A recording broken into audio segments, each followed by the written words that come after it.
Well, welcome back, guys. We are continuing our summer series, a little jaunt through a couple shorter topics, a little more laid back, relaxed environment, less structured.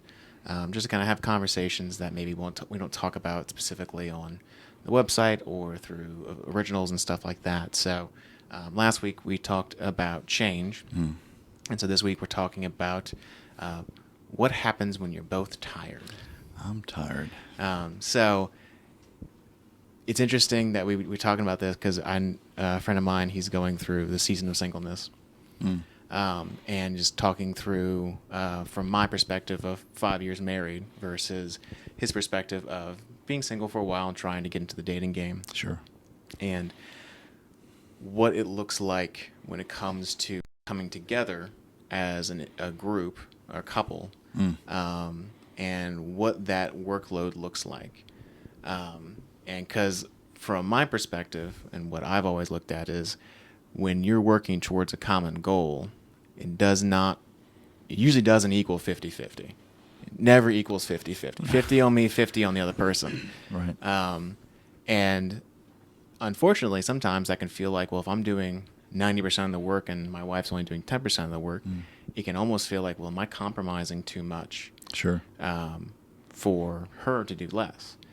But as we've been married and worked through her sickness, not being able to do a whole lot. Sure. What I've come to realize is the fact that when you are a unit and you are trying to keep a household or a life or relationships or what together, it doesn't really matter how much you're putting into the relationship at that moment. It's just about getting to 100%. Sure. So there are probably days where I'm only bringing 20% and she's bringing the other 80. Yeah. And there may be days where we're both bringing only 30%. And so it's interesting because we talk about this because me and my friend were just talking about this fairly recently. But it is a dangerous mentality of if they're not putting in the same amount of effort, then I have to compromise. Sure. And I don't want to do that kind of thing because we almost have this like negative aspect of compromise. And it's interesting to always see like, well, we should always be 50-50. And Right. It never is. No, I think it's difficult, especially if your parents have painted a picture that might also be a little bit dysfunctional, that it wasn't split. And 50-50, I feel like it needs to be 100-100, to do that. But if you have a bad example, you may not know what expected of you from an adult standpoint in a functional marriage or couple, like if you're dating kind of thing. Yeah. And when that happens, your spouse is going to suffer to some degree because you think, well, I've done my 50%. I didn't wash clothes. Well, my mom didn't wash clothes at the house, and so my dad did, so I'm going to expect you to do that. So, okay, well, we can discuss that, just that now I'm wired this way. If I am doing a lot of that kind of stuff, I know mom is doing that stuff too. That's why it doesn't factor into our conversations. But if I walked in and she's asleep on the sofa and I'm like, just got finished cutting the grass and now I'm like getting ready to wash the clothes or just sitting in a big old pile someplace, I'm like, okay, maybe she's not feeling well kind of thing. And I do a couple other things and she's still like, well, she's going to get up. I'm just so tired. I'm like, tired of what? You ain't done anything. I'm doing all the work over here. So I have a tendency to slip into that. That's my realist side. But mom is just as hard a worker as I am. So it works out. It's when unevenly yoked. That's not always like, meant to be a believer, unbeliever kind of thing. If you do everything, the other person doesn't do anything, that's a bad thing. Yeah. And it's difficult for one spouse to tell the other spouse, I need you to do more. Because it comes across as, like, well, you're just picking on me, or you may have a legitimate reason why you're not doing something, but it can't be ongoing. Like, hey, for the last 9 months, all you do is this. Yeah. You're in the sofa or on the recliner watching football. I'll have to sit down too. But I got to cook dinner. I got to go cut grass or whatever it is. Right. It's challenging when you're both tired for a legitimate reason. But what happens when you're tired and you feel like you're doing most of the lifting? Yeah. And two, I do think it's in the other side of the coin of, if you're in an environment where you are keeping track of, well, I did the laundry, I Right. did the cooking, I did the cleaning, I did the lawn. It almost feels like a tally mark system. And Love that's, keeps record of wrong, right? right, and that's not fair to the person, because just because you don't see your wife balancing the checkbook Yeah. or taking the kids to daycare, Sure. doesn't mean it didn't happen. Right. And They're doing something. You may not be privy to it. Yeah. You're walking in from something, and in that moment, Right. that person is doing something that's not productive in your world. Right. But they just finished something. Yeah, and it's one of those things that it's a difficult mindset to get into, because it's very easy to be like, well, I see you just took a nap. Well, I've been doing all these X, Y, and Z things. Right. But, we're not here to shoulder it alone. And we're here to help, carry each other's burdens.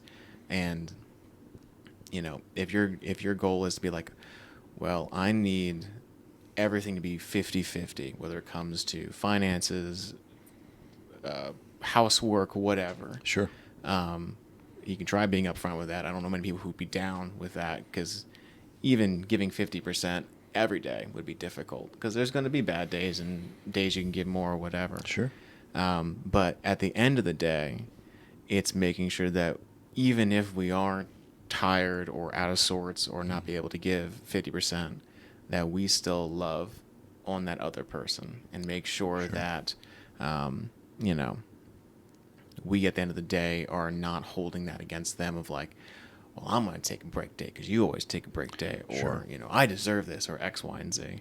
Well, that's why I think communication in this area is so important. If you're communicating about that, like, look, we have all these things we're going to do. I don't want to be your mom.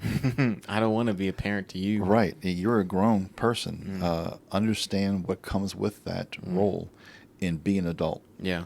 And know that I'm here to fill in where you can't or won't or whatever. Just know that when God created Eve, God referred to her as a helper. He didn't refer to her as a liability. Yeah. And so there are things that our wives can do that we can't, and vice versa. Yeah. And, our verse today was Galatians 6:2, carry each other's burdens, and this way you will fulfill the law of Christ. I want to carry mom's burdens. Yeah. The fleshly part of me wants mom to help me do all the things that we need to do in life. Yeah. It's not beneficial for Dana to have me do everything, or her to do everything and me not. Right.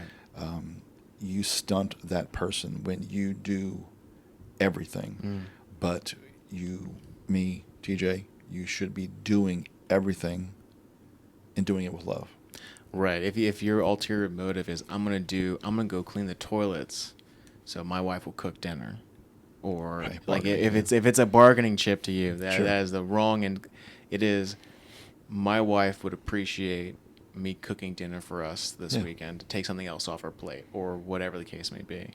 I think in most things, it comes down to, where is your heart in the action? Sure. Is it, I'm trying to keep tally marks so that when I confront said person, I can pull out my laundry list things that I've done this week and be like, see, wife, I've done A through Z, and you've Right. only done these two things. or is it, I want my wife to be in an environment that is healthy, organized, she can grow, that kind of thing, and these are the steps I need to take to do that. And I'm big on Genesis, right? Mm-hmm. So, when God told Adam to work and keep the garden, he had not created Eve yet. He charged Adam to work and create the garden. If he just stopped right there, Adam, you work and keep it. Yep. This is your thing. The very next verse, he made Eve. And that's not by accident. Yeah. We're called to lead, and sometimes that is doing things that your maybe spouse won't do, but being leader enough in your house to encourage your wife and take encouragement. Yeah. You are both tired. Yeah. The days pile up. The chores pile up. Unplugging can be beneficial in a short term. It can't be sustained long term. Sure. Because you'll wear that other person out. And you start to create really bad habits. Yeah. And I see this in a previous generation that husband works, wife stayed home, neither the two shall meet, right? And so Like ships passing in the right, night. high-fiving in the hallway. But I think right now, you can kind of see and you can think of couples in your own life, my own life, that, there's one that probably does more. This couple looks like they, kind of both tag team. There's some that they can't because of medical. Yeah. Because there's going to be things that pop up all the time. It's just that when it's a choice not to do something, then there is an underlining reason that probably should be addressed. Because, again, you're both tired and you both need rest. God says 6 days I shall labor and 7th day is rest. You have a built-in rest day. Take advantage of that. Yeah. Monday morning, unfortunately, it's a work day. Yeah. Unfortunately, I hate to be the bearer of bad news, but unfortunately, it's a work day, and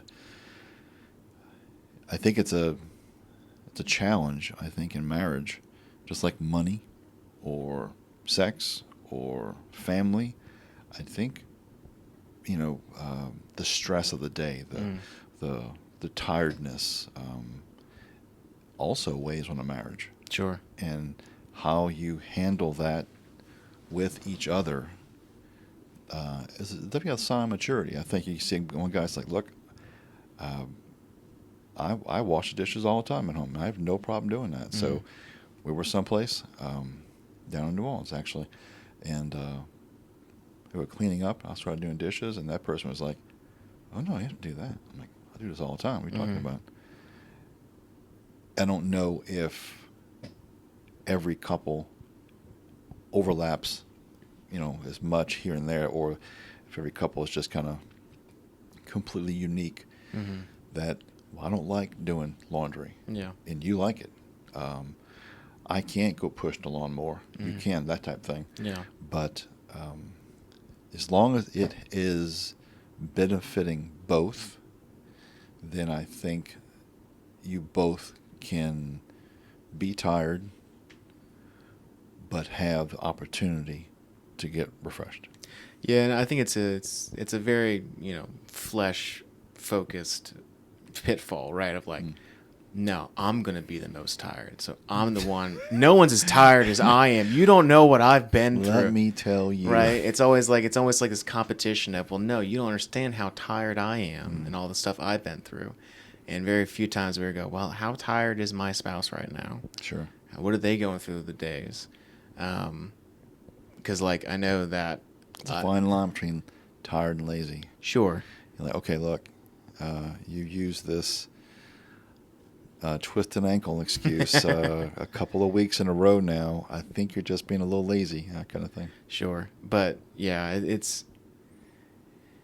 The thing is that I think we like to turn things into a competition. Sure. And we loved the idea of well, no one can be as tired as me, so I deserve to not do that thing. That thing can wait till tomorrow, or you don't understand the day I've had at work kind of thing. The story topper. Yeah, the story topper. I had 17 wisdom teeth removed. Top that. But like the verse we talked about before, is we are here to carry each other's burdens, and it should give us strength to think about that when there's moments that we're like, I really don't want to do X, Y, and Z.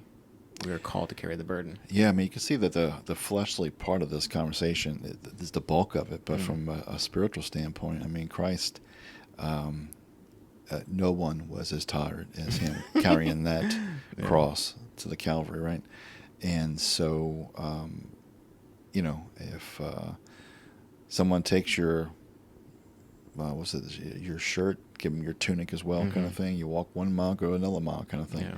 Yeah. We're called to, that verse says, carry those burdens. Doesn't continue to say, unless, TJ, you think that person's being a lazy bean. Yeah. So this is something that I think every person struggles with, or every couple struggles with, and communication, I think, is a great way to resolve that. Yeah, I mean, on a practical note, I know when we had our marriage study, when we were getting married or before that, one of the topics of the book was talk about things you are more comfortable doing around the house versus not doing. Oh, really? I hate doing laundry with a passion. You do? I hate doing laundry so much. Heather hates the dishes. I will gladly do the dishes if she does laundry, and that's how you do it. Well, those are easy things to do, right? Yeah, those are easy. Like, I hate this, I love that. Great, well, I'll do that. Well, to be fair, I don't love doing dishes. Right, yeah, well, yeah. I'm just saying tolerable that, of dishes. I love vacuuming. Well, I love vacuuming too. Take turns vacuuming. Enjoy the ride, right? You get one room, I'll get the next one. But so that's a more practical thing. But I do think it's a specific thing as one, to be a leader of the home and make sure you hold both each other accountable. Sure. But also understand that you're both tired. The day wears on us all differently. Yeah. And to still show up at the end of the day to love the person. Definitely. That person that you said I do to, sickness and in health, right? Good and bad, that kind of stuff.